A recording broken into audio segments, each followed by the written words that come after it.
part of the Earglue Media family of podcasts.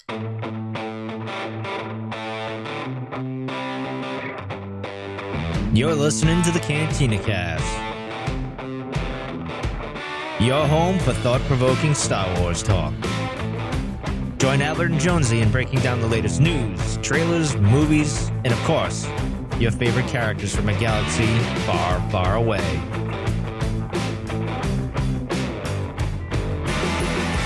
Hello, everyone, and welcome to the Cantina Cast. My name is Albert Padilla, and this is episode 316, The Rise of Kylo Ren. This is a comic that I've been personally looking forward to for a very long time, ever since it was announced. I'm just going to go out and say that I really enjoyed a lot of it, and we're going to dive into a lot of it here in just a minute. But I brought somebody back for another show just because she is the Shadow. Please welcome back Maggie Lovitt. Maggie, welcome back to the show. Thank you so much for having me once again. Once again, on the episode 316 that you just pointed out, it's March 16th. So like it's 316. That's sounds so like good weird. luck. I know, maybe it is. It's also something special happening tomorrow. Yeah, I think it might be St. Patrick's Day, right? Yeah, it's St. Patrick's Day. And Oh, no, wait. No. That wasn't it. There was something else, and I don't remember what it was. It's your birthday tomorrow. It is. Well, happy birthday. We'll probably record this right into your birthday Yes. when you were conceived or born. So. But yeah, so we've got, let's get into some news. There's couple things that happened here. So The Mandalorian season 2, it wrapped up. This is sometime last week, and thank God, because they don't have to worry about the coronavirus, or maybe they do. But yeah, it seems exciting. I haven't seen much outside of the, what do they call that little thing that blocks that goes up and down? They say take 5, click. Oh, the What clapper. is that thing called? The clapper. Is that what it's called? Yeah. Really? No. All right. I thought that was a thing that you plugged into lamps and stuff. No, it's clap on. Yeah, no, it's different. Okay. So yeah, season 2, I'm sure you're excited. Oh, We've I'm only so talked excited. about this one. Yeah. So excited. What was going on with the koi? Wasn't there like a koi fish or something on that clapper? Yeah, I noticed it, and it made the oh my gosh, I'm totally blanking on what it's called. Yin yang? Yes, yin yang. Yeah. So I was like, wonder what that's alluding to. I wonder if there is some symbolism there. Yes. All right, we'll find out soon enough, and that is scheduled to come out later this year. So anyways, we thought we'd bring it up. It's pretty exciting. We're both excited for that. Also, Star Wars Galaxy of Adventures. This is the quickie 30-second animated cartoons that they've been showing on Star Wars Kids, which is a YouTube channel. Season 2 just came out last Friday, so it's only been about 4 or 5 days. There are a lot of episodes. I think I've watched them all probably about 3 times. Oh, wow. And they are so dang fun. I really, really enjoyed them. Now, have you had a chance to watch any of these, or did you see the first season of I saw those? the first season, but I have not got a chance, despite being quarantined, to see season 2. Well, you've got plenty of time and opportunity now Exactly. to see these. But the one thing that, so for those of you who have not had a chance to see these, the really cool thing, and I know it's a little controversial, but one of the cool things that they've done is they've taken some of the original trilogy and prequel trilogy dialogue, lifted it right out of the movies, and they've slapped that on some very fresh, bright, really crisp looking animation that really kind of caters to younger children and just kind of young at heart. So it's a fresh new take on what you're used to hearing, but maybe not used to seeing. And I can't go on. I can go on about these things, but they're really great. If you haven't had a chance, go take a look at it. It's totally free. You don't have to pay for it. It's not on Disney Plus or anything like that. But at some point, maybe we'll talk a little bit more about those, because there are some interesting things that they did. They take some creative liberties with some of those shots. But and then the last thing is the Rise of Skywalker that launched early. Like, it took everybody by surprise. So we were not supposed to get this until digitally, I think, until tomorrow, the 17th. And Friday night, I'm sitting on the couch doing a whole lot of nothing, flipping through, and I noticed, first I saw it on Twitter. Someone said, "Holy crap, Rise of Skywalker's out on digital." Like, no way. Went over, sure enough, it was sitting there. It was ready to purchase. And so, come to find out, looks like they released this along with Frozen 2 a lot earlier, ahead of the coronavirus stuff that's going on right now, because they figured, okay, people are going to be locked in, landlocked, start dying of cabin fever more than anything else. And so we want to give them something to do. So thank you, Disney, because I just bought Frozen 2 just 4 days before. So I appreciate you doing that. But anyways, have you had a chance to watch the Rise of Skywalker or any of the special scenes or deleted scenes? Well, actually, there's no deleted scenes. They didn't include that, but there's a lot of behind the scenes stuff. Yeah, I ended up just watching the behind the scenes stuff. So yeah, I plan to watch Frozen 2 tomorrow. Yeah, that's I've seen it probably about 50 times now. Oh wow. We'll actually come back. I think we're gonna come back and do a show, or maybe it may be a Patreon exclusive. We'll do something with the all the extra footage and behind the scenes stuff with the Rise of Skywalker. And so we'll look for that here. I can't promise anything just yet because we got a lot. I mean, the novel comes out tomorrow, the novelization. Mm-hmm. So that'll likely be something that we'll tackle on the next show. But yeah, a lot of Star Wars stuff going on right now. So, but eventually, yeah, we'll come back and get that too. So beyond that, I don't think there was really anything else that was kind of going on. So we will, let's get into it. Let's get into the Rise of Kylo Ren. So for those of you who don't know, we are going to spoil all 4 issues of this comic book. It is a limited series. It was not meant to be an ongoing monthly series by any means. So if you haven't had a chance to, read it and you're collecting it, turn it off. But I know a lot of our listeners look to us to kind of break it down and kind of give them a lot of the juicy details that they may miss because they don't read the comics. And that's totally cool. So, The Rise of Kylo Ren, this is a Marvel Comics. It was written by the man, the myth, Charles Soule. Artist is is it Sliney? Sliney? How would you pronounce that? Oh gosh, I wish I paid more attention to his YouTube video. I think it's Sliney. All right, Sliney sounds like wrong. Yeah. So we'll just go with Sliney. Will Sliney is the artist. And then the cover artist is Clayton Crane. And I am a big fan of Clayton Crane. I've actually followed him back when he used to do the Ghost Rider stuff almost 5-10 years ago. Oh, wow. Almost 10 years ago now. So yeah. But he did some really great cover art for a lot of this stuff. So let's talk about chapter 1, because chapter 1, I mean, they kind of, it's labeled as the Rise of Kylo Ren. Mm-hmm. And it's very fitting that the first page opens up with "Long ago, I am called Ren," and it is not Kylo Ren. It is someone that goes by the name of Ren. So they kind of throw you right in to the Knights of Ren, which I think is really cool because we didn't get anything from the movie, mm-hmm. right? There was nothing there. Maybe we'll get something from the novelization, but if you're looking for like the Knights of Ren content and you want to see them speak and do things and fight and kind of get a better feel for what they can do outside of the visual dictionary, they really kind of they are showcased from time to time throughout this comic book, all 4 issues, which I thought was kind of cool. Mm-hmm. But what did you think of this guy's look? Because he's got like this mask that has like nothing on it outside of some ancient Sith script or something on his face. He's wearing a cape, but he's got no shirt on.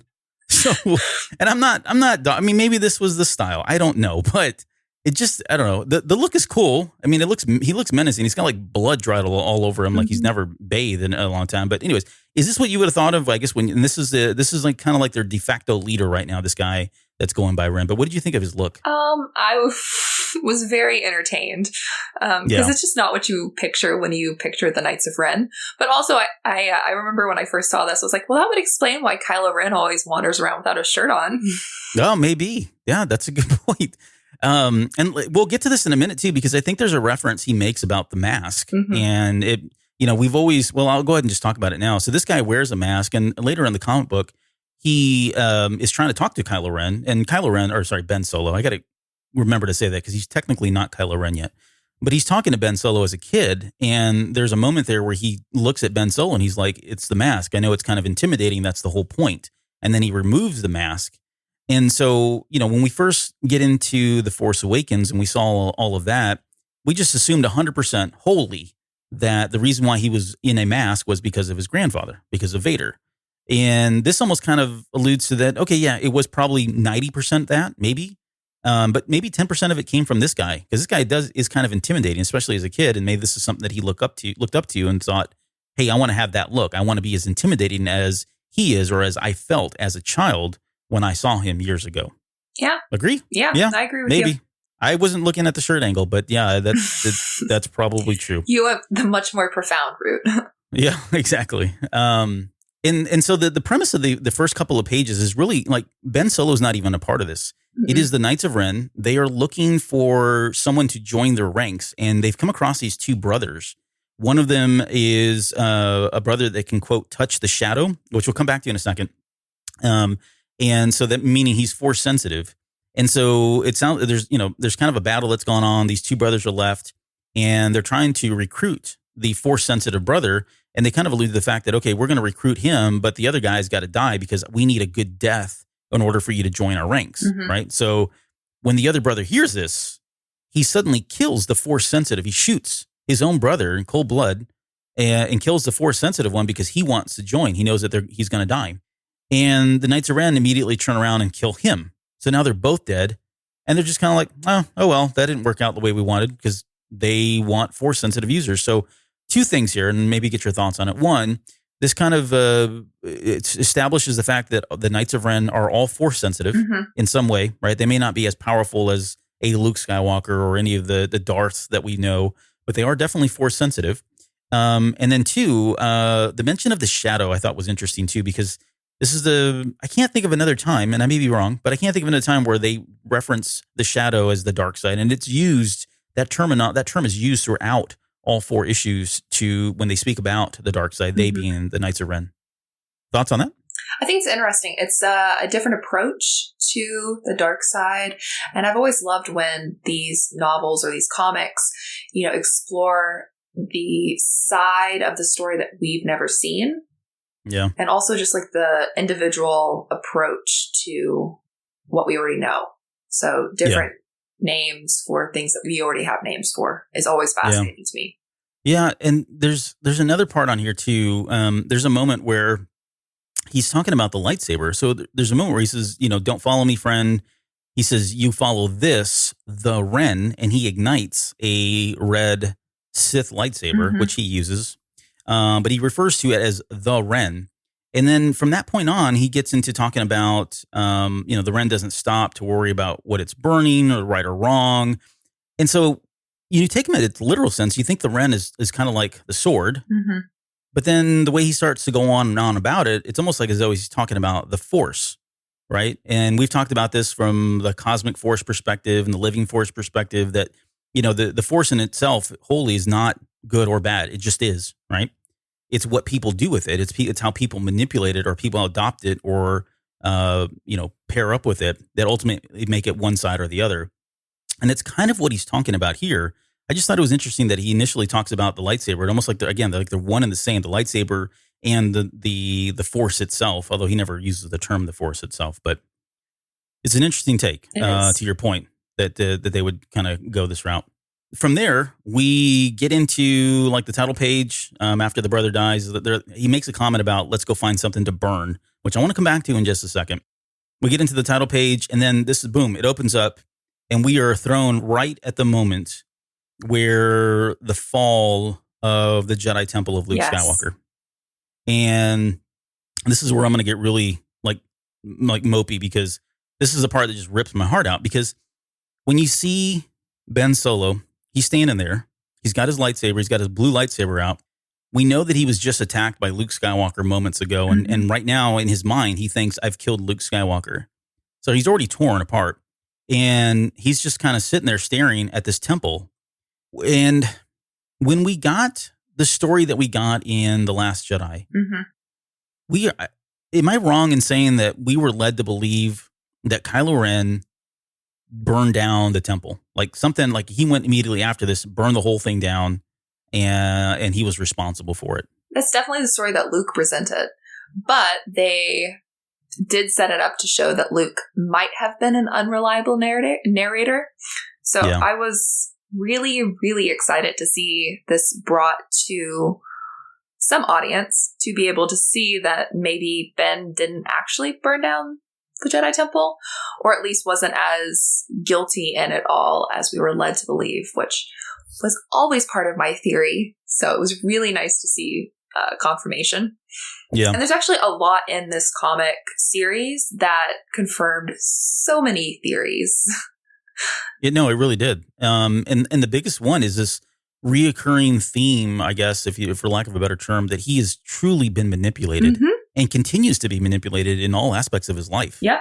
It's truly a tragic story.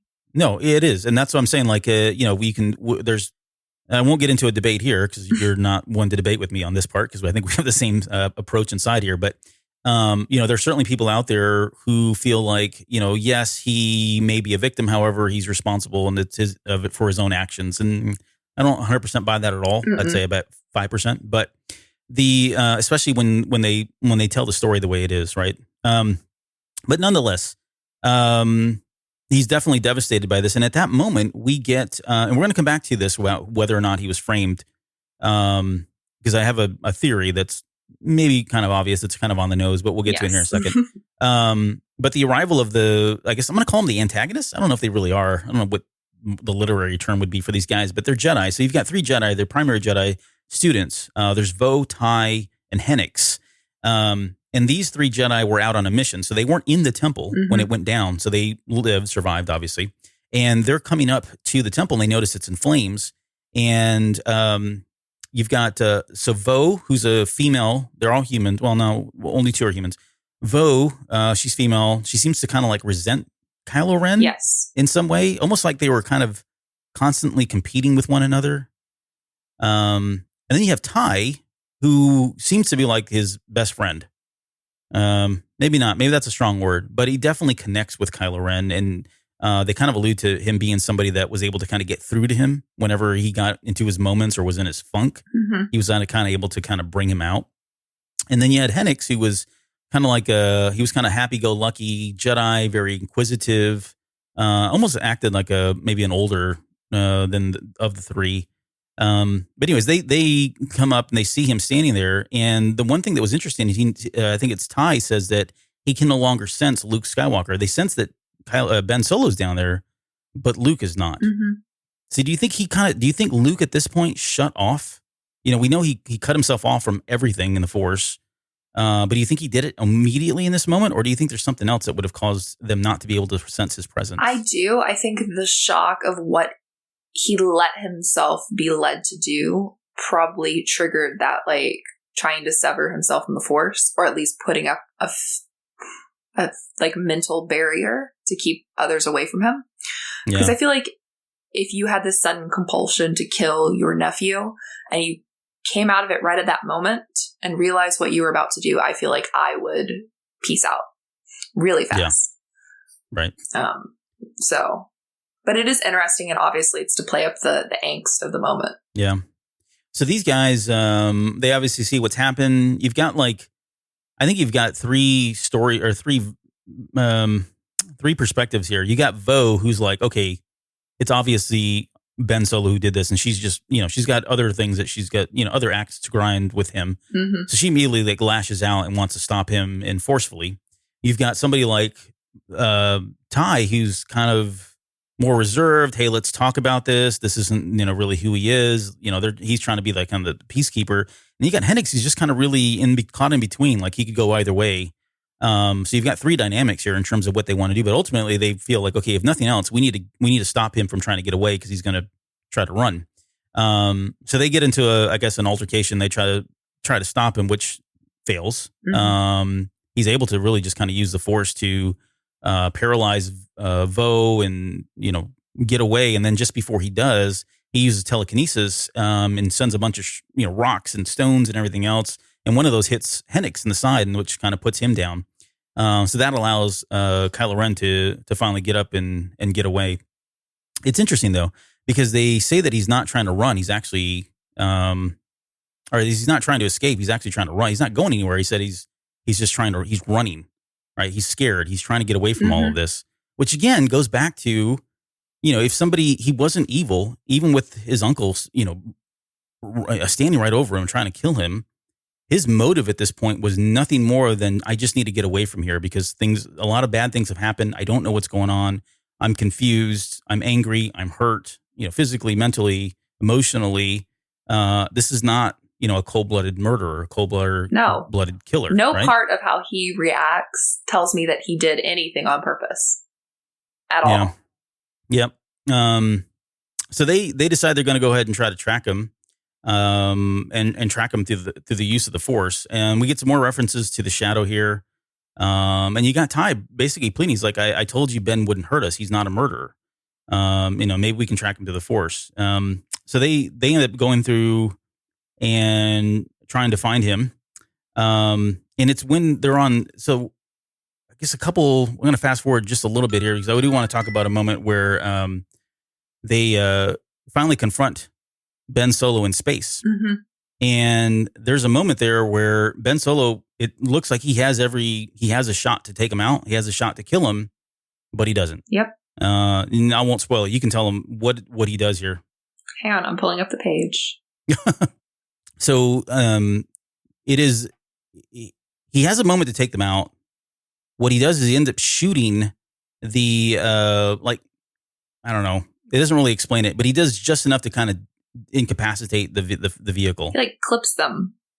Pretty much. Yeah. Kind of clips them, wing clips them, if you will, right? They're not able to go anywhere. And then he finally gets out of there. But again, this is another act. I mean, he's got 3 people chasing him. They could have easily killed him. He could have easily killed them. And instead he chose to just hurt them more than anything just to get away again. So he's running. He's scared. Mm-hmm. He's just a scared little boy who wants his mom. Yeah, exactly. That's kind of where he's running to. And that's good. That's a good point because at one moment, at one part, he's kind of thinking about where to go. And there's a droid on his ship that it's literally right in that moment. He's like, the droid's like, hey, do you want to go visit your mom? It's been some time since you've been there, which I thought was sad that he's been away from her that long. But I guess we would expect that from, if Luke truly adopted the Jedi practices in or at least this particular practice, he would be, not in constant contact with his mother, mm-hmm. right?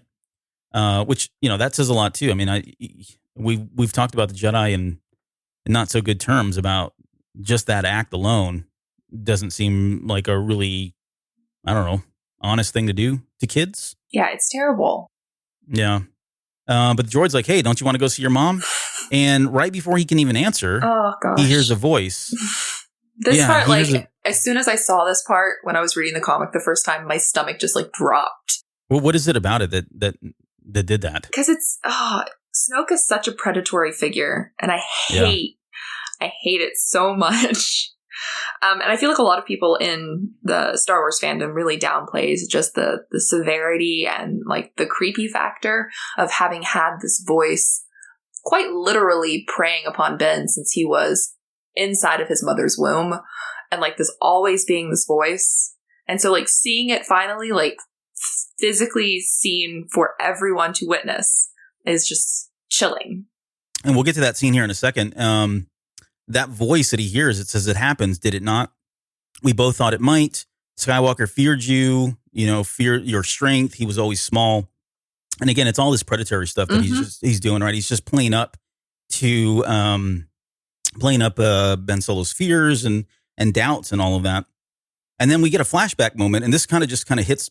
I mean, this really hits it home in terms of just how surprised Ben Solo was that the temple was burning, because it shows him coming out of the rubble right after Luke tried to attack him. And the first thing he says is, why? And he's looking at the temple. The temple's not on fire. And he screams again, why? Why did you do it?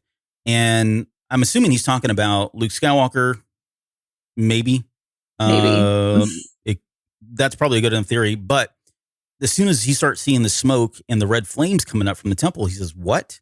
And next thing you know, there's a huge explosion, and he's blown back by this explosion. Mm-hmm. So, this kind of further confirms. And then, and even further, he then says, no, he's really upset and hurt. And he's running towards it. Yeah, that he runs towards it because he knows there are people in there that are killed. In fact, in one of the panels, there's somebody kind of laying there dead, one of the Jedi students. And then he says, I didn't want this. And so let me just pause here because, this is a pretty great, both these panels are pretty awesome. But earlier I'd said that the Knights of Ren said, let's go burn something. Yeah. Is there anybody else at this point that you could think would be behind the burning of the Jedi Temple and maybe even, and was Ben Solo framed for all of this?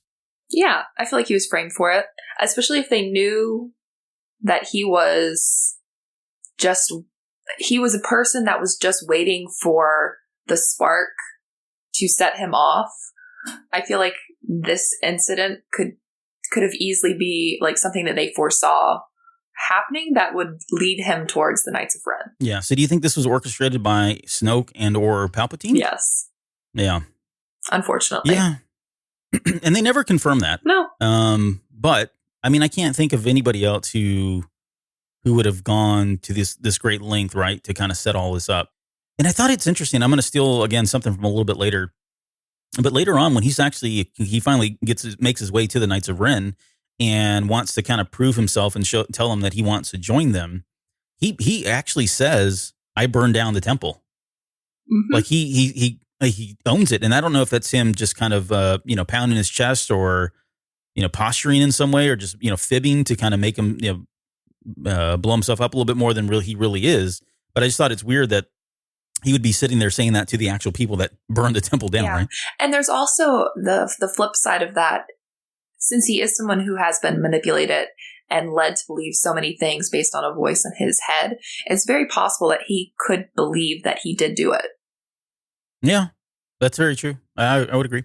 So the whole thing is just so many unreliable narrators telling the same story, basically. Yes. All these characters are being manipulated by powers larger than themselves. Exactly. And some of them don't even know it, don't even realize it. Mm-hmm. Okay, so he ends up not going back home to mom. He says he wants to go somewhere else, and we kind of find out where somewhere else is. Meanwhile, the three Jedi kind of get their stuff together, and they realize there's a way to track him. We won't get into the details, but they're able to track him. So where does Ben go? So Ben goes the one place that we were hoping he would never go, and that is to Snoke himself. And Snoke this is an interesting too. Like this planet, I don't know if you have it pulled up, but it's kind of like this. Yeah, it's really creepy. It's like a biodome planet with like these orbiting rings around it, and there's like growth, like trees or something, roots that are growing off of it. You know what it looks like? It looks like the planets in Kingdom Hearts, like when you're flying towards them in the gummy ship. I've never played Kingdom Hearts. Sacrilege. If you're listening and you have played Kingdom Hearts, that's what it looks like. What this is? Okay. The gummy ship, is that what you said? Yes. You fly a gummy ship. Okay. But this, it's so disturbing. Like this next scene where Snoke is standing there, like first off, it's hippie Snoke, right? Yes, with his weird hat. Yeah, there's so much going on with his outfit that I don't like, but he's standing there, and then what is he's got his arms open. He's standing there saying, "My boy," and it's just so creepy and really. I hate it so much. It is because and then the next panel shows Ben. He can't even make eye contact with this guy. It looks like Snoke goes up to him, puts his arms around him. Ben doesn't reciprocate the hug immediately, and then he says, "I'm so pleased you came to see me." And then finally, Ben kind of lifts his arms up, but it's not like a hug. It's kind of like a. Yeah, hey, dude, kind of thing, Anyone who has ever had an unwanted hug should. Yeah, this is like the quintessential unwanted hug is right here. So yeah, I don't know. It's really bizarre. And again, just further proving how uncomfortable this entire situation was for Ben Solo. Yeah, he's a victim. He is. No, absolutely. So here, I want to get your thoughts on this too, because the next scene over, the next panel, Ben looks at Snoke's face and notices that he's got those, really telltale signs of Snoke that we know from when we first saw him in The Force Awakens, where it looks like his cheeks are kind of deteriorating, or maybe he's got like open wounds or gaps in his, flesh of some sort. But Ben says, Snoke, look what Master Luke did to you. And Snoke says, never mind that, young Ben. Let's consider what he nearly did to you. But this almost suggests that the Snoke that we see in The Force Awakens, The Last Jedi, isn't the normal look for Snoke. And so then I would think, okay, so one, what do you think happened? And then two, the Snokes that we see in the clone tank, and I should have done this. This is shame on me for not doing the homework, but I almost wonder, I want to go back now and look at those Snokes that are in the clone tank to see whether or not they have the facial scarrings and the body scarrings that we see in 7 and 8. I think they have the weird sunken in cheeks, if I recall. So why would they clone, or why would something like that? Because you think if you clone something, you're going to get a pristine look. You wouldn't get all the scars, right? I mean, that's not embedded in DNA. No. Am I going to just get myself like really riled up here about the Rise of Skywalker by trying to think about this so much? I'm very like, it's a plot hole. Okay. Because also, why were they cloning Snoke and not cloning Palpatine? Palpatine should have been in the jars, but whatever. Because Palpatine was the one that was the clone, not Snoke. Unless Snoke is supposed to be a failed Palpatine, it's not really clear. It's not. Okay, stay on the comic. Yes. We're talking about. No, I'm kidding.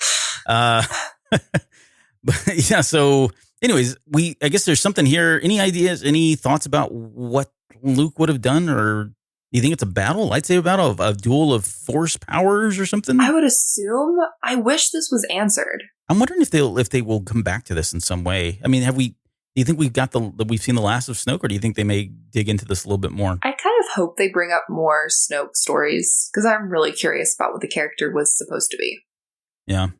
Well, again, yeah, it's not mentioned in here, but it does again allude to the fact that Luke is the one that kind of landed those scars and gave them to Snoke. Yeah. And that kind of ends the first one because essentially Ben Solo says, "I'm really interested in, and I want to know more about the Knights of Ren." And it kind of ends there, and we get the boy band shot of them on the coolest boy vehicle. band shot. Yeah. I especially like the guy with his leg up in the air, right there in the front, like showing you his crotch. I don't know what's going on with that, but he's like, look at my ride. Yeah, like check it out. But anyways, yeah.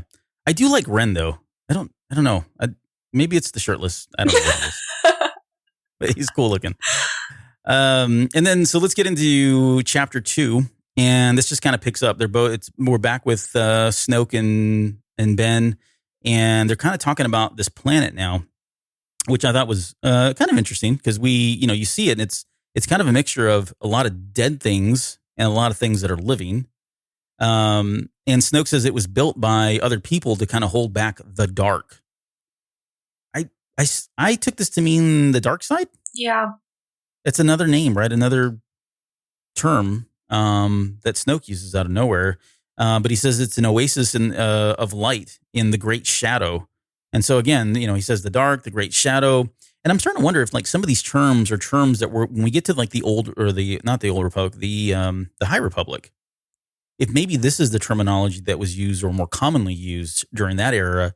And Charles Sewell is kind of planting these seeds, kind of prepping us, getting us ready. I've been assuming that. Yeah.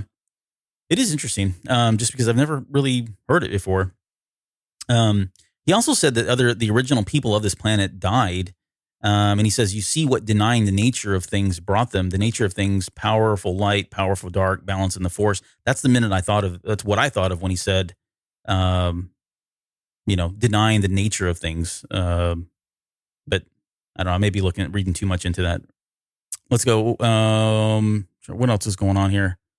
We got more touching. Look at, if you have it up, can you look at that panel? Again, this is some more creeper vibes, but there's a panel down there in the bottom. It's on I don't know what page this is here, but it's in the bottom right-hand corner where Snoke. Cups his head? Yes. Yeah, I hate it so much. Dude, like. And Ben looks very uncomfortable as well. Like the way his head's down and like turned away. Ugh. My poor son.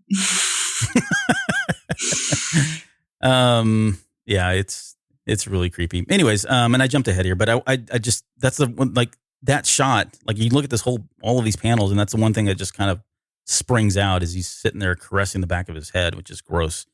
But there is another moment here that's interesting too, because this is where they're talking about his name. Snoke mentions Ben Solo, and he says, I hate that name. And he's like, oh, why? You are named after legends. And Kylo Ren retorts that, hey, Ben Kenobi is somebody that, was a famous Jedi. I've never even met the guy. And that, which seems kind of very juvenile to say, because we never meet the people we're named after, usually. At the time we're named that. Excuse me. And then he talks about Solo, which I thought was interesting, because like it's somewhere at some point this came up in conversation, right, between son and dad, between Han and Ben, about, hey, Dad, where did we get our last name from? Oh, I made it up, right? Because he tells him, he's like, did you know Solo, that's not even his real name. He's a lie. He says, everything's a lie. And we get the sense here that that he's going to have an opportunity here to come up with his own name. at some point. Mm-hmm. And then they threw in this Brendel Hux line, which I thought was interesting too. Yeah. Simply because we don't. Brendel Hux doesn't come up at all. And again, this is Hux's dad, Hux from that we know from the sequel trilogies, and I guess we saw him. Was it the Phasma book? Yeah, the Phasma book. He's really awful. He is. Like, he's a terrible father. You think Hux is bad? Like his father. Whew. Yeah, apple doesn't fall too far from the tree. But yeah, he makes a comment about them having a relationship, which would make sense. I mean, I get it. I mean, he's got to have a relationship with this guy, especially since he's going to eventually take over this dude's armada or be the supreme leader, right, of all of them. And Hux is really the one that's like, Brendel Hux is the one that's formulating the whole First Order hoo-ha. Yeah. Any thoughts around what the relationship is, though? Because he says in this line, he says that, hey, yeah, I have other friends too, not just you, dude. Yeah, I don't know. I think it's just trying to tie everything together. I didn't read too much into it. Yeah, he calls him a friend too, which it's funny. It's like we get the softer side of Snoke. He doesn't seem like the same character we see in 7 because he's still trying to lure Ben in. He doesn't have to be kind after he already has his control. It's typical narcissist manipulator tactics. He's being kind and understanding and listening to Ben and being like, I have friends. People respect me. I'm a good person. It's all even part of the game. Yeah. And even like his body, like mannerisms, like his arms are up in the air. He's very, I don't know, physical, I guess, when he's talking. He's much more animated, I guess, than we see him in 7 and 8.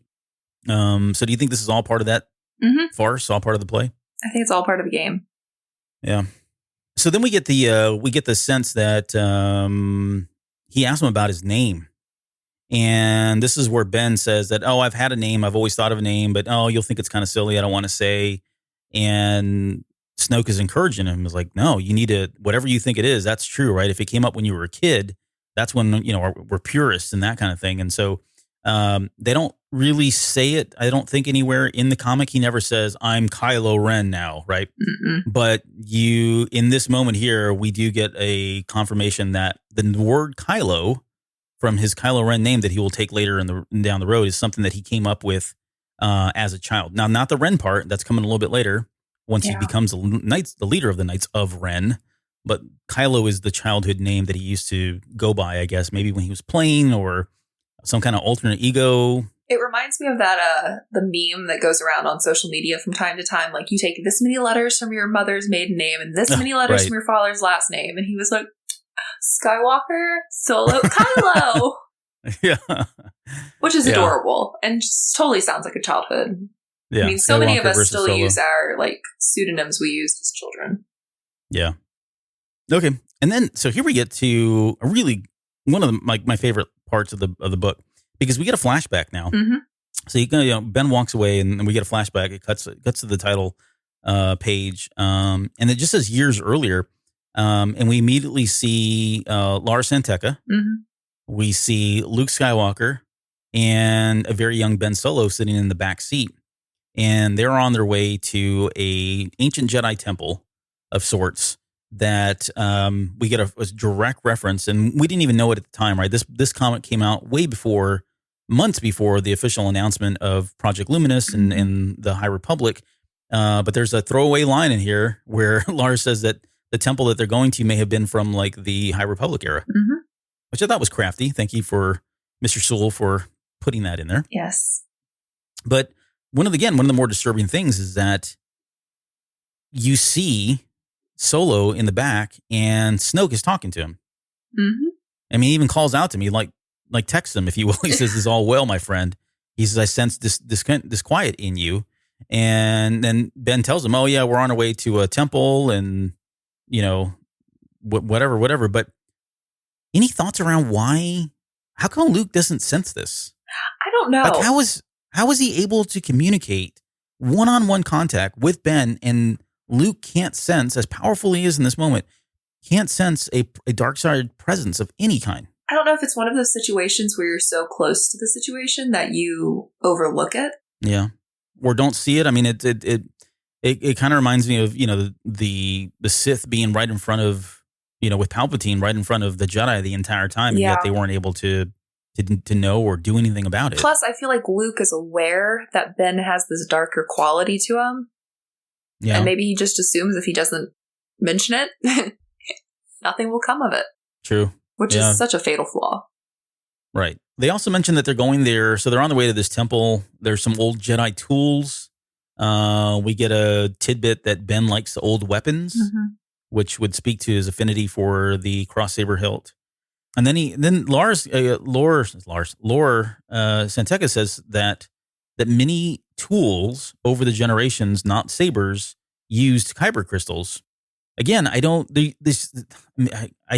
read this stuff and I like hyper focus on it because I'm thinking, okay, so what are they talking about here? Why would they put a line in there about other tools being, using kyber crystals, unless, again, he's seeding things for the High Republic? I feel like they are. Feel like this entire scene was used as setup for High Republic. Yeah. From the design of the temple to the statues to some of the mythos that they're kind of casually bringing up. I think the whole thing is just set up for that comic and that book series.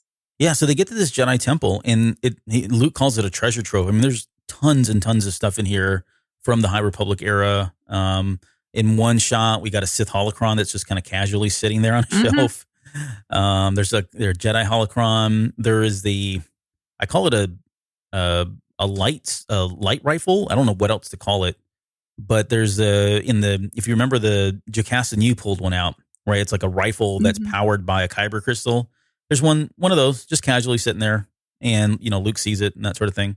And then Luke and Ben both make this comment that it feels, quote, cold. And I want to highlight that because it's going to come back a little bit later, much later in the comic. And that's when the Knights of Ren show up. So, and this part, I don't really want to spend too much time on this because it's really just a butt whooping. I mean, these guys show up. They're posturing. They're talking a bunch of crap. They're in their boy band positions, and they're ready to take on Luke Skywalker. And Luke tells Ben to kind of stay back, protect Lore. And I mean, Luke just has his way with him, which I think is great because this is something we didn't get to see. I mean, we expected this maybe in episode 7, but this is maybe Luke at his prime. Dispatching of these 7 Knights of Ren. He like absolutely nothing. annihilates them. Yeah. But he doesn't want to kill them either. No. Like he tells them, like, hey, you're going to leave here with your lives and that's it. You're not taking any of this stuff. This is all Jedi artifacts, all Jedi stuff. And as far as I'm concerned, I'm the only Jedi. In fact, I think he makes that comment, I am the last Jedi, which I thought was cool. A good pun. A good pun. Yeah. He says, I am the last Jedi. And there's another one too later on when he's actually fighting. He says, I'm one man, but I'm not alone. He says, the Force is my ally, and it is powerful. And of course, that's right out of Empire Strikes Back when, Yoda is kind of teaching him that lesson, which I thought was really great. Like, I really like that, like Charles Soule, like goes back and pulls some of this stuff out and like lightly brushes it into it. So it's obvious, but it's not like, it's not a word for word kind of copy of some of that original dialogue. And eventually they get to, again, they get their butt whooped. And Ren, the leader, says, hey, I've got this lightsaber hilt that I've got. He ignites his lightsaber and says, if this gets turned off by anybody but me, this whole place is going to blow up. And so that's what they use to get away. So none of them die. But then just before they leave, he takes off that helmet and chucks it over at Ben Solo and kind of puts this seed in his head and says, hey, I sense, in fact, he tells Luke, I sense the dark side in that kid right there. And Luke's like, you need to get out of here now. And it's then that he throws the helmet down and says, hey, I hear, if you ever want to try something different, learn more about the shadow, come look us up. But I think the most poignant part of it is the fact that he says, hey, kid, which is such a Han Solo sounding line that I think it was an interesting choice because it kind of gives this illusion that there's like alternative parental figures that Ben could have, especially since he has such a strange relationship with his father. So I like that. Yeah. As soon as I saw that, I was just like, they had to go there. Right. And we know that he's, got an estranged father at this point and does not have that relationship. So yeah, I mean, if you're a kid, you're right. If you're a kid that's, longing for that kind of father figure, and you've got somebody like Luke who, probably isn't the most emotionally guy, probably isn't really, he's more about training than anything else. And then you got somebody that's kind of reaching out at that level and kind of hitting him right in the heart with the "Hey kid," which, how many times has he probably heard that in his life from his dad? So many times. Right. He probably grew up thinking his first name was "Hey kid." So, no, that's a great point. And so they eventually leave. And so this helmet has just been sitting here for years. Apparently no one visits this temple. No one. Which I guess would explain, because they did say that it was like far out, in the far reaches of nowhere, as far as how they found it. But this helmet is sitting there, and it's weird that I get it. I'm not picking at it, but it's just weird that the helmet stood there the entire time. But when Ben puts his helmet on, the Knights of Ren are like on the other side listening. Mm-hmm. And they're like, "Hey kid," the same line again. Was wondering if we'd ever hear from you again. And then Ben tells him, "I need somewhere to go. Snoke said that maybe you would." And then Snoke, huh? Yeah. So this is how they connect, how he reconnects later in life with the Knights of Ren and knows where to go to find them so he can try to join their ranks. And it's right then when he takes the helmet off. And it's interesting because he's sitting there, he's holding that helmet up, he's kind of looking at it. It's almost kind of a Hamlet kind of. Yes. Looking Alas at the. For Yorick. Yep. I'm sure that was intentional. But yeah, the three Jedi. So Vo, Hennix, and Ty show up, and that's kind of where it ends right there. So there's going to be a confrontation of some sorts. Mm-hmm. Okay, let's look at the third issue. And this one opens up immediately on someplace called Varnak. Yes. I don't remember seeing that anywhere else. I can't remember if that's come up before. Excuse me, but it's a cantina of sorts. And Ben walks in. He's disheveled. He looks like, I think somebody makes a joke that he looks like he's been chewed up and spit out. And when they start to ask him what happened, he says that, he was in a fight and that he killed somebody and he wants to join them. And they basically tell him the same thing. This goes right back to the very first scene in issue 1 where that one brother was wanting to join. And they say the same thing to Ben is, "You've got to kill somebody in order to join us. And it needs to be, quote, a good death." And Ben's like, "Well, I killed a Jedi. Does that count?" And Ben then starts to kind of retell the story of exactly what happened. What did you think about these moments, these flashback moments? Because it's him now talking about Hennix and Vo and Ty as kids growing up. And it's, I guess, a side of the Jedi Temple and their upbringing that we haven't seen before. I loved it. And I love the cutscenes when it cuts back to Ben and Ren talking and like how broody and moody and like such teenager Ben, because he's like sitting there like arms across looking like my life sucked. Yeah. And also like I feel like he's trying to relate to them and be like kind of cool. Like, yeah, I had all these people, in my life and they weren't really the coolest, I don't know. It's just fun. I really like this issue in particular because I thought it was an interesting look back into like life at the Jedi Temple. Yeah. Yeah, for sure. And this is where we get, we talked about it a little bit earlier about the kind of his relationship with these other Jedi, but we actually see the examples here where like Vo and him are kind of sparring and it looks like things get out of hand and we start to learn that she really does kind of always try to one up him and she's not able to. And she's almost jealous or resentful of the fact that he's as powerful as he is and the Force is able to flow through him as easily as it does, and she's trying, like it seems like she's really trying to do everything she can to kind of get to that level. She just can't. And for that reason, she's, again, resentful of him. And you got like Hennix, and this is another one where I think they're kind of more High Republic seeding here. But he's messing with that. Hennix is sitting there and he's messing with that Jedi holocron. Mm-hmm. And this lady pops up out of there, and I'm looking at her. She doesn't look like anything that we saw. I mean, you keep me honest here. Do you remember seeing this lady in any of the shots, the concept art or anything that we saw? So I think she's supposed to be the blonde-haired woman. Really? I remember seeing a tweet from somebody. Don't quote me on this, but I remember seeing a tweet from somebody saying that you saw her in one of the issues in relation to a holocron. So I think this might be her. Okay. Was it like, and she doesn't something with an A, I think is her name, or with a K. I'd have to pull the notes. The blonde-haired one. The blonde-haired one, right? Yeah. So you're talking about the one that was on Soul's cover, yes, right, for his novel? Yeah, like the main protagonist, I think, of yes, the leader. I think this is her. Okay. That would be really neat And there's not a lot here, guys. So honestly, it's like one panel. She says, "Hello, searcher." And he's like, "Whoa." And he's kind of like the funny guy, I guess. This being Hennix. And she says, "I will guide you on your way." So he's obviously digging into some of the knowledge that's embedded in this holocron, and she's presented as the avatar for this holocron. So I think it'd be great. Again, I like the idea that they're seeding all this stuff. And we'll get to see a little bit more of her later down the road. And then lastly, it's the Thai one, which I thought was the most, I don't know. This one bothered me, but in a good way, because you get the sense that Ty really is able to connect with Ben Solo. Mm-hmm. And he even makes a comment about, "I know who you are. Like, I know you, Ben Solo." He says, "You're not as bad as you think." He seems like the one person that Ben really confides in, when everyone else he tends to shut out. In fact, I think he makes a comment here. Ty tells him that, "Hey, everybody kind of has a box inside of us that we kind of lock things away, but yours is completely locked down. Like, you don't let anybody in." And this really kind of speaks to that emotional, I guess, where he is emotionally, where Ben Solo is at that point, and just, how much he suppresses and holds in a lot of these emotions and these feelings, but Ty's able to kind of see through that and knows that it's there. Yeah. I liked seeing him have an actual friend. Yeah. Right. Because you would think his whole life, up until now, his whole life was just alone and, but then there's sad, also depressing. Like shades of him obviously not letting Ty in fully. Like Ty, self-imposing loneliness. Right.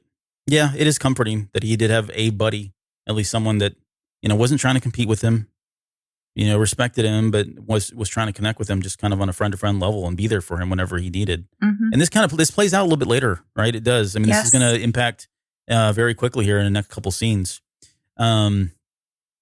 So yeah, and it kind of ends there, and it immediately cuts to the flashback now of them actually fighting. So that was the story that he was kind of telling Ren about these three Jedi. And then we get to the actual fight that's happening in the Jedi Temple.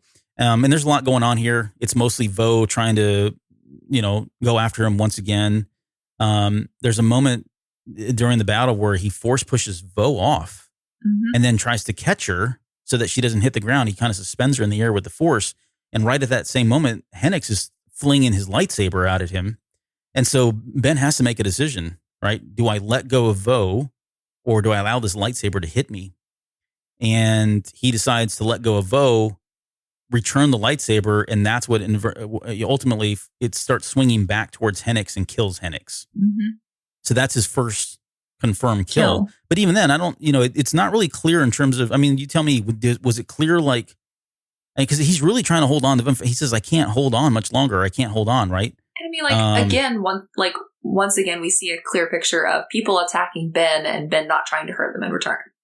Yeah. Which is kind of his he's very good at, defense rather than offense. He's not he's not actively attacking them. So yeah, even then, that's not really a good death because he didn't do it on purpose. Exactly. Yeah. And I think that what you said about being defensive, it reminds me of the Rise of Skywalker, mm-hmm. because there's definitely moments in there where Rey is truly on the offensive and he's defending himself. He's not trying to attack. He's not trying to counterattack. He's just kind of, he could, but he doesn't want to. So Hennix dies and he's completely shocked by this. And then he approaches Vo. Ben approaches Vo and Ty. They're kind of standing there. They know that Hennix has died. They want to know what happened. Ben doesn't say anything. He just kind of force pushes them into the temple and then brings down the entrance crumbling around him, kind of to lock him in. So again, he could have killed him here. Yeah. But again, he's running instead. That's what he's chosen to do. Just like his dad. Yeah, right. Always on the run. So yeah. So Ren then is kind of like, "So what do you guys think? You think that's a good death?" And they kind of agree that no, not really. Needs to be more. He should have really played up that death. And then I killed him. Cold blood. Yeah. No, he's a good guy though, right? He tells the truth. Yeah. So anyways, they take him. They're like, "Okay, well, let's go, burn some stuff again and go find this guy a good death." And he also tells him that they've got a reputation to uphold. Make him look better. Yeah, exactly. So he says, "We got a reputation to uphold. Go get him in some new threads." And what do you think about Ben's look here? I Love it. Do you? What do you like about it? It actually makes me think of Han Solo. It has a very like smuggler-esque, like bad boy look about it that I really like. Yeah. And I wish we'd got to see more of this Ben Solo. Yeah, we really don't. I mean, this is it. I mean, outside of the comic And he's book. got his lightsaber on his back, which is awesome. Which is cool. And we'll get to that too here in a little bit because I think there's a scene where they're definitely playing up one of the scenes from the Rise of Skywalker. But yeah, I don't mind this look at all. I mean, it could be a lot worse. I mean, he doesn't have a helmet on like the other Knights of Ren. He's helmetless here. I like the sabers on his back. He's got definitely has like the holster almost at the exact same position as his dad does, and it's cool. I like it. And Ren seems like his is much better. And so let's see, Ty and Vo get out, and they basically vow that they're going to go try to find and stop Ben Solo before anything worse happens. Which then takes us to our final comic, and so these guys, they end up going to the Mind Moon on Mimban. And so we won't get into the history here, but Mimban should be something everybody's familiar with. Mm-hmm. It came up in Solo. I think it was in Splinter of the Mind's Eye, an old novel by Alan Dean Foster that came out like in, 79, 80, somewhere around there. Maybe somewhere around there. But I only say that, I only bring it up because later on, they're at this mine, and these miners are talking about this particular artifact that they're protecting. And when they actually mention the name of the artifact, he calls it the Mind Splinter, which, and I'm jumping ahead here, so don't try to stay with me here, Maggie, but I want to bring it up because Splinter of the Mind's Eye is the name of that novel, and he calls it the Mind Splinter. I posted something on Twitter about this, and I think Charles Soule liked it. So I think he was trying to hint at that novel, kind of a Easter egg, if you will. Yeah. Which, it's probably kind of obvious, but I thought it was cool again that he did his research on some of this stuff. So yeah, they get down there. They're talking about a good death, and we get Ben Solo finally using his force, one of his force powers. So going back to the Force Awakens, where he's interrogating Rey, and he's able to kind of dig into her mind. We get him in this particular issue. We get to see that he does it. He kind of finds out where this artifact is that they're looking for. And what I thought was cool was he said it was a play, like he changed up, or a variation of the Jedi mind trick is how that was. So I don't know. I thought it was cool. That he was able to kind of take something like that and just, you would think that's just a brand new power, being able to kind of dig into somebody's head, where really this was just kind of a new take on an old trick, if you will. And he seems to really excel at that, taking something that's old and making it new.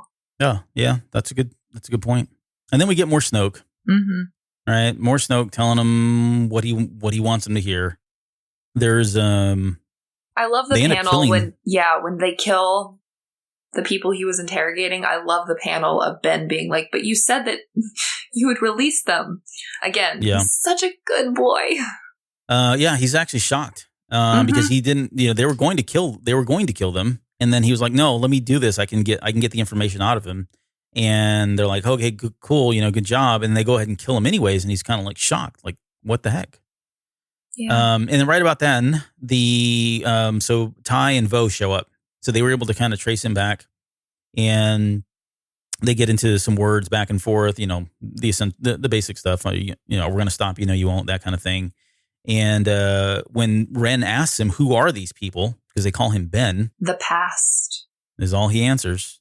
And the past, and then he pulls out his lightsaber, and that's kind of the scene that looks like it's when Rey passes the saber over to him in the Rise of Skywalker. Mm-hmm. They drew this panel to look kind of like that. And I thought the past line also was a callback to "Let the past die, kill it if you have to." Yeah, I mean, there's so many allusions to other lines and scenes in this comic that it was nice. Right. There's a big battle that ensues. You've got Ty and Bo. I don't know what I'm thinking here. Ty and Ben are kind of going at it, and you got Vo going against Ren, and she's like whooping up on this guy, which I think is cool because it does. We as much as she resents, I think, Kylo Ren, you do get a sense that she's very well versed in lightsaber combat, especially, or either that or Ren's just a total chump and he's really not good at all. But I'm going to give him the benefit of the doubt and say that if he is a leader of the Knights of Ren, that he is pretty good. But yeah, she's like whooping up on him. So good for her. Yeah. She kicks butt. She kicks butt. Yeah. So anyways, there's a lot of battling going back and forth. There's talking about, there's a moment there where Ben gets really upset, where he says, whether it's Luke Skywalker or Snoke, neither one sees me as a person.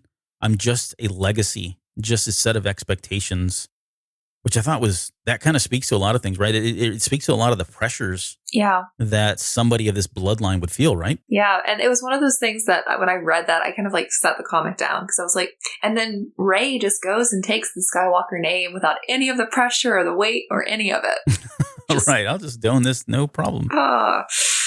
Whereas you see Ben is like living with the weight of that. So, yeah. And Ty's trying to tell him, he's like, hey, dude, every path has two directions, right? You don't have to go down this path. Because I guess he can sense, and you can definitely see it in his facial expressions by this point. He's really upset. Oh, yeah. Yeah, he's starting to turn, at least. And there's a great line, too, when Ty makes the point that, through the Force we're connected. And Ben says, for your sake, Ty, I wish we weren't. Because I think at that point, Ben realizes this is the good death. Yeah. Yeah, there's another moment in here, too, where they've got their locked sabers, Ben and Ty, and they're talking about choices. And he says, I have no choices and never did. He says, even my name isn't a choice. The dark side and the light side both claim me for their own the moment I was born. Mm-hmm. Do you know how that feels? And of course, no one can know what that feels like. And this goes back to what we had in, what was I'm trying to think of the novel now. Was it Bloodlines? Bloodlines, thank you. Yeah. Or drawing a blank. Where Leia could feel the pull, like literally feel the pull of both the dark side and the light side when he was in the womb. So, I mean, he's always been, in contention for both the light and the dark side. No, go ahead. It's just a terrible, terrible way to live your life. Yeah. See, it's kind of all coming out now here for Ben and a lot of what he's been feeling and what he's been holding in for so long. It cuts over to it kind of focuses then on Ben and Ty fighting, and this has got shades of like Mustafar. Yep, I loved it. Right, so obvious because they've gone. They were in the temple or this mine. And they've worked their way out of there as part of battling back and forth with the lightsabers. They've worked their way out into this kind of I don't know, it's a bridge, I guess, if you will, stone bridge of some sort, but it's all red in the background. Again, shades of Mustafar here and Luke and Anakin fighting. And there's a moment where he finally subdues Ty. And Ty says, kill me if you have to, Ben, or don't.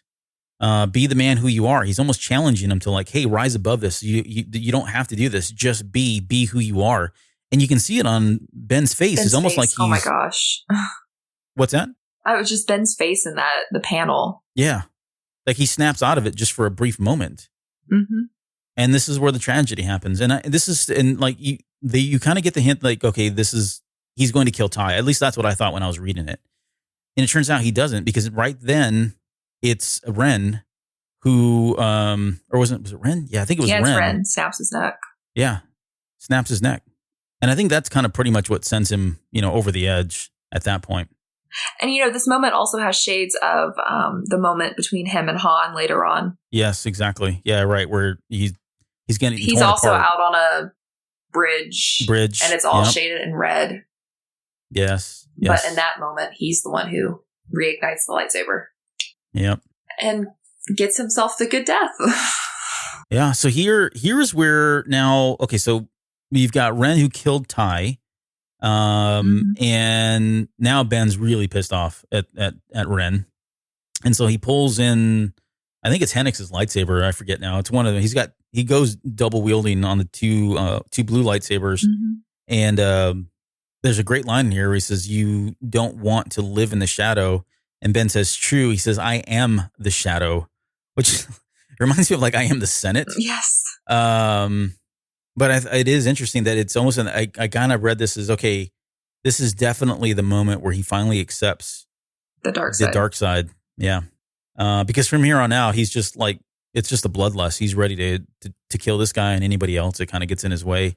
And so they kind of go back and forth, Ren and Ben Solo. And then we get the Emperor, right? And it says, now you will be who you are, who you were always meant to be. And that is that leads into like this really great panel with all these different things that are happening. So if you imagine it's the battle between Ben and Ren, but up at the top it says we've got Snoke. He says, "Yes, my boy, yes." You've got Leia saying, "Ben, oh no, Ben." Yes. Right? She can sense that he's churning or already has churned to the dark side. But let's talk about the big one. Yes. Oh my gosh, this moment. Go ahead. So for so many years, the Reylos have always believed that Rey and Ben were connected. This was before the dyad, even before The Last Jedi confirmed it, that they were like connected. So there's always been this belief, and it's been in fan fiction since 2015.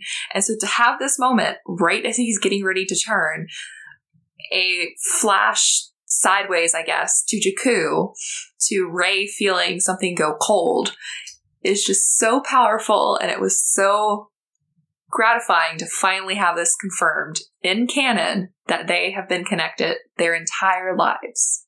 Yeah. Which makes the loss of Ben 10 times worse. Yeah. But yeah, and you got Daddy Plutt back there standing over her shoulder too. So I mean, this is definitely back then. But yeah, and then this goes back, that line of "it feels cold" is the line that we talked about earlier when they were in the Jedi Temple and suddenly the Knights of Ren, the dark side showed up. They could sense that dark side arriving. This was Rey suddenly feeling the dark side and not knowing anything about Kylo Ren. Yep. But they've always been connected. Yep. And in the last bottom right-hand corner of this huge panel, this is kind of like a 2-panel spread here, a 2-page spread. You've got Palpatine again, but this isn't the Palpatine we saw earlier. The Palpatine we saw earlier looked like the Palpatine of, I don't know, I guess in the older version, like the more complete version. Maybe not. I don't know. It's kind of hard to tell with the artwork, but this is definitely looks like the Palpatine that we know from the Rise of Skywalker. Yes. I mean, his fingers are mangled, right? He's not completely whole. He's got the whited out eyes, the zombie Palpatine, if you will. And that's when he says, "Yes, yes, claim your birthright and strike him down."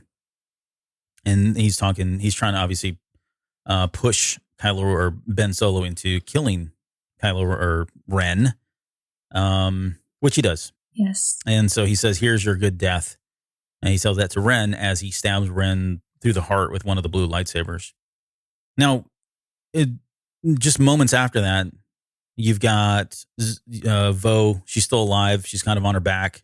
And she's basically pleading to, "Hey, you killed the Knight's Master," or that kind of thing. And then he ends up just killing Vo almost in cold blood right here in that moment.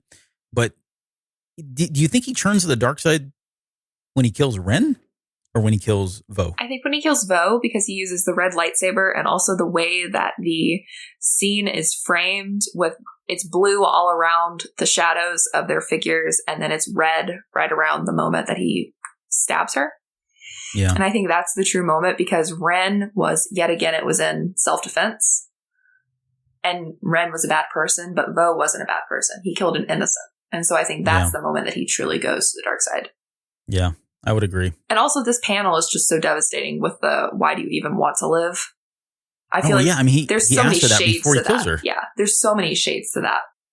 Because that could be like internalized of his own, like, why does he want to live? He's broadcasting that onto somebody else. And like, there's so much there. Yeah. Yeah, this is a pretty heavy. Pretty sad moment. Yeah, it's heavy for sure. Because you almost want Ren to die, right? Mm-hmm. But yeah, I wouldn't. This is definitely, and he's obviously capable of doing a lot more, a lot worse later down the road, especially when you talk about Han Solo, who's dad. But this is the first time that he does kill somebody, and it turns out to be somebody that was his friend, although they may have been at odds with one another. She's defenseless. She's on her back. She doesn't even have a lightsaber or anything. No. I mean, he asked her like this question again, and then just very nonchalantly just stabs her like no big deal, almost like emotionless or. I think he's disengaged from reality. And then to make things worse, he just kind of chucks his lightsaber, like her lightsaber, right at her. I don't think it's hers. I think it belongs to Hennix. I think it's Hennix's lightsaber, but he then just pitches it at her, like at her dead corpse, like no big deal, like, keep the change, that kind of moment. It's very cavalier. Yep. And we're getting to the very, very end here, but he kind of looks back and realizes that the Knights of Ren have all taken a knee, and I guess symbolizing that they pledged their allegiance to him. So this, coupled with the name Kylo that he had as a child, plus now that he is the Ren, gives him the name Kylo Ren. Although again, it never says it in the comic book, but you assume at this point that he is officially Kylo Ren here in this panel. And then, in true Ren form, he takes off his shirt. Yes. And okay, I have one complaint about this. He has no nipples. Right, well, it's stylized I know. art. No, I'm kidding. But Ren had nipples, so it's just weird. All right. I'm going to zoom in because maybe, are you sure the nipples aren't there? I looked. Can't believe I'm doing this. Hold on. All right. Well, this is the stuff, the in-depth analysis you've come to expect from us, folks. Yeah, no, it doesn't look like he has nipples. Yeah. All right. So I got a problem with that too. Anyways, he's standing there. He's on the, what is the name of their ship? Is it the Night Vulture? I think it's the Night Vulture. Okay. Just scrolling back to confirm that. Look that up. I don't know. I may have made that up. I don't know. Night Vulture, the name of the ship that the Knights of Ren travel around in. He's in that ship now, and this looks like the same scene from the Rise of Skywalker where they're doing the repairs to the helmet. Mm-hmm. Kind of that same table, some of the same equipment that we saw there. And he's removing the blue kyber crystal from his lightsaber, and he's going through the process of bleeding the blade, which I've got a question about. Like, how does he know to do this? Do you think he had a conversation with Snoke and Snoke's like, hey, this is what you need to do, and oh, by the way, take your shirt off? Or is this something like, no, I'm sorry, I keep playing that up. But why, how does he know that? Is this just like an intuitive thing that happens to you when you turn to the dark side? I don't know. I think it's part of the quest to find your lightsaber. I think you're like imparted with this wisdom by the Force. Okay. Because all of the Jedi that have gone to the dark side in the past also were aware of this practice. So. Yeah, there's something there. I mean, they don't get into it in the. No, and I love lightsaber myth. Like the whole myth behind lightsabers is amazing. Yeah. But this kind of gives us it kind of fills in the blanks with some of the stuff that we already knew. We knew he had a fractured kyber crystal, right? We knew that from. Oh boy, was it the Rise of Skywalker, or was it? I mean, sorry, the Last Jedi, or was it Force Awakens that they first mentioned that his kyber crystal wasn't complete or whole? I think it's the Force Awakens, and it might have been in the visual guide. Yeah, I think you're right, and that in itself kind of speaks to who Kylo Ren is, right? I mean, we've talked about that on the show, but it's it's pretty common knowledge that I think that crystal and the fracturing of it is supposed to kind of represent, Ben Solo as a person and himself, right? He's not complete. He's not whole. He is broken, fractured in a lot of different ways. So the symbolism of that is really neat. But yeah, so he's trying to bleed this crystal. And as he's trying to bleed it, like it's, you think back to when Vader bled his, a lot of the same kind of imagery that's happening here. You actually see the Night Vulture. It's got like red lightning or whatever going around it because something's not going right, not going as maybe you would expect it.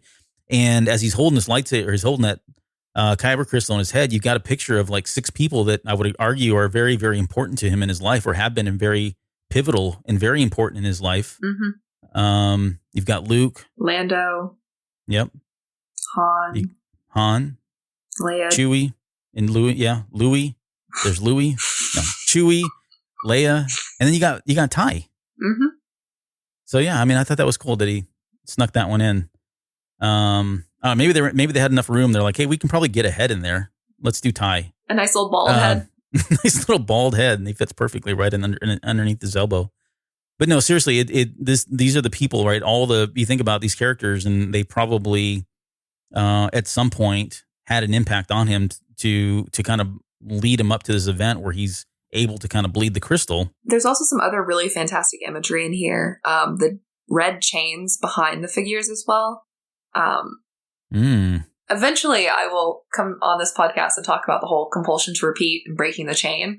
And so my British literature heart was very happy to see chains, because a lot of my own theorizing about the redemption of Ben Solo involved breaking the chains. So it was really, really fantastic to see that imagery actually used in one of the moments that led to him becoming Kylo Ren. I like it.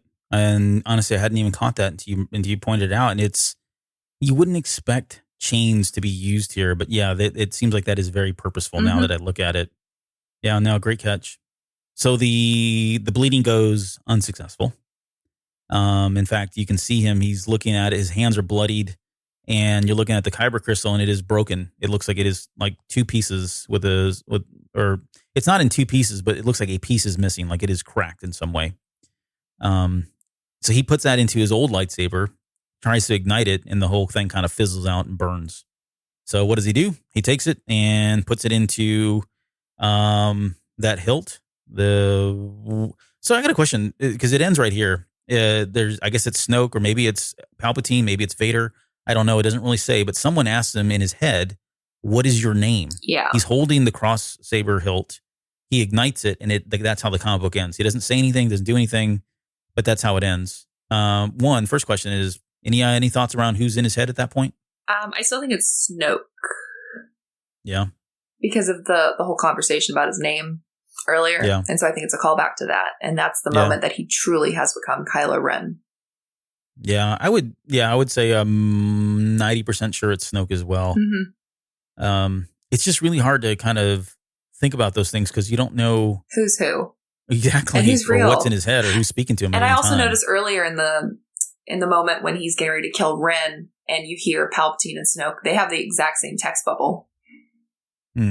Whereas That's Leia true. and Rey have white. Yeah. So the use of color there is significant. I was wondering if the mind splinter that they talked about, is it the relic? When they were, because they talk about this relic and we never see the relic. We know it exists in like some cave with a snake. I mean, they give you a lot of these details, but then we never see the relic. Could the relic have been the cross saber hilt? And then how does if so, the mind splinter, I don't know. Maybe there's something in the name there. Much to ponder. To sound like Yoda. Yeah, exactly. Thank you, Yoda. Appreciate that. Welcome, you are. Welcome, you are. Good job. Well, anyways, that's how the comic ends. He ignites the cross saber hilt. Still shirtless. Still shirtless. Still without nipples. But anyways, that's the end of it. I guess overall, what did you think of the comic? I'd give it like a solid 7 out of 10. Yeah. Yeah. Not my favorite comic from recent, but a really good story. And I feel like I probably would have enjoyed it more if Ben Solo hadn't died. Just because this would have been like the perfect like partnership of stories. Yeah. Yeah. We need to stop picking at that wound for you. I know. One day. But I would agree. I mean, I thought it was a pretty good comic. The series overall I thought was good. It's not Charles Soule's best work, but that's not a knock on him. I think he does great stuff and did amazing stuff on the Vader comic, and what he's doing now with the Empire series has been pretty fun so far. Yeah, I really enjoyed that one. Yeah. So, but yeah, it's pretty solid. I mean, I would say if you got a chance to pick these up and you're a Kylo Ren fan, or you're a Knights of Ren fan, or you kind of want to see, get your moment where you finally get to see Luke Skywalker take on some people and, make them look like kids. All that's in here for you. There's definitely all of that in here. So, yeah, I would recommend it if anybody else wants to pick it up, take a look at it. So, all right. Well, any other final thoughts before we close up shop? No, I agree with you. I think it's a really good comic. And people should read it. I think it's, really important to get that other side of the story out there. And that's a fear, right? I mean, that people aren't going to read this and they're not going to see, they're going to go by what we hear and know in the movies. And that's not always the best. It doesn't always paint him in the best picture or the best light. No. And I mean, this really shows you who the character is and gives you so much into how he was basically manipulated into the situation you see him in the movies. Right. Like he's an unwitting villain, I feel like. Like he really doesn't have his heart fully invested in what he's doing. Yeah. So. And we see that. I mean, we see it, especially in that scene when he's on the bridge with Dad. Mm-hmm. I mean, you can tell. You can see it all over his face. And he even says it. I'm, being torn apart. Mm-hmm. He wants what's the line? I want this to end, or yes. I want to be free of this, right? I want to be free of this, yes.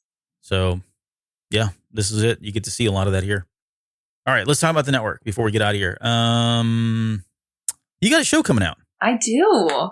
What do you want to announce anything here tonight? I mean, we kind of already broke the ice last week, but what's going on with you? Yes, so Petticoats and Poppies officially launched yesterday on Sunday. It is now available as of today, March 16th on iTunes, so you can definitely check it out. It is a really fun podcast between me and one of my best friends where we talk about historical dramas. She's a film critic in North Carolina. I'm an actor. We both have backgrounds in history. We both have degrees in history.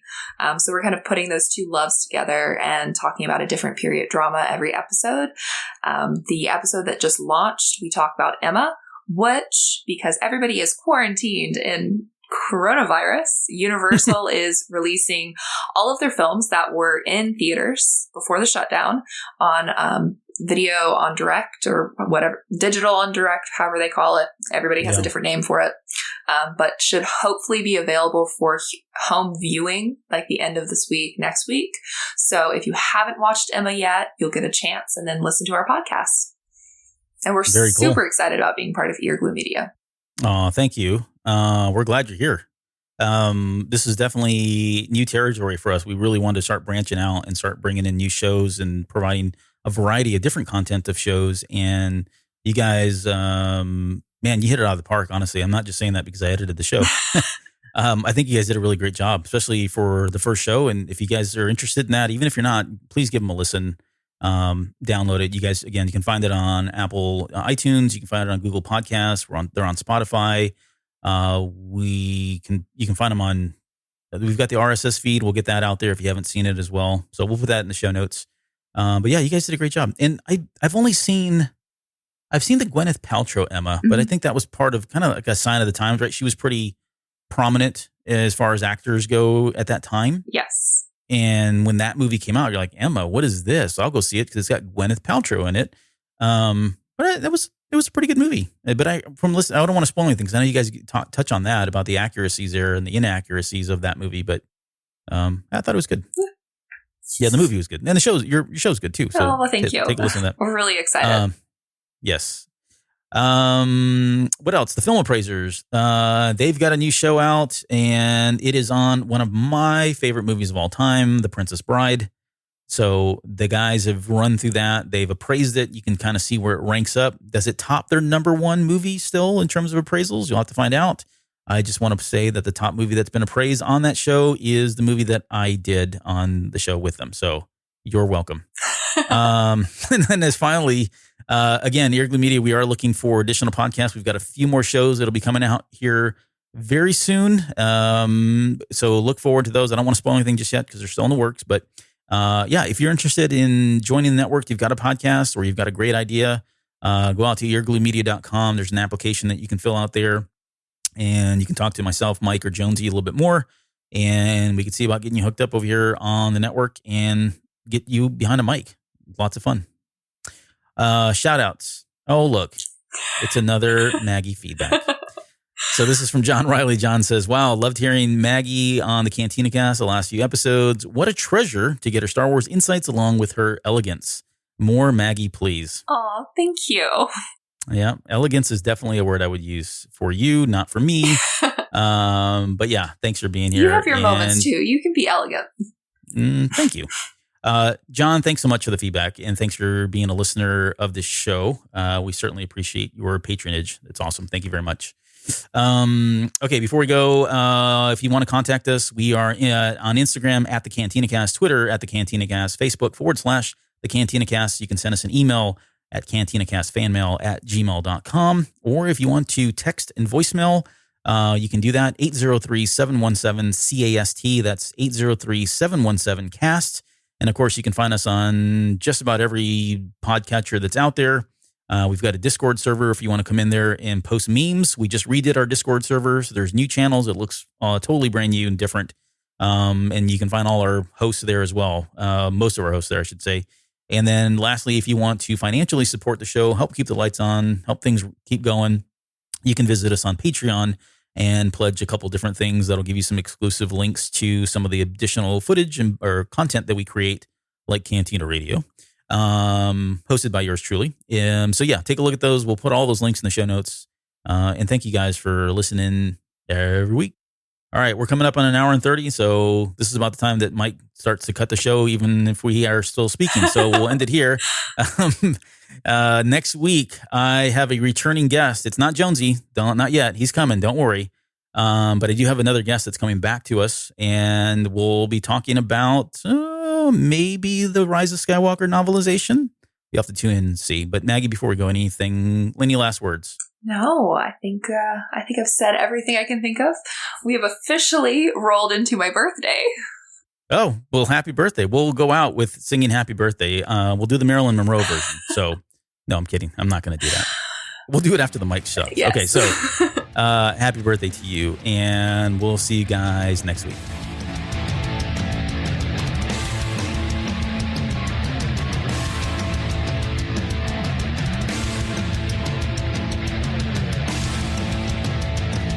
You're still listening? Wow, that's amazing. Well, I'm here to give you the disclaimer. Normally we do a big, long, drawn-out disclaimer thing saying what's what and who's what and all that other stuff, but I think you guys kind of know that Lucasfilm and Disney have no affiliation with us at all, and we have none with them. We talk about Star Wars, which is their property and all that other good, fun stuff, but I think you can tell which is our stuff and which is their stuff. If you can't, well, then send a lawyer to send an email to me and I'll be glad to chat with them. Other than that, you know what's what, so that's your disclaimer.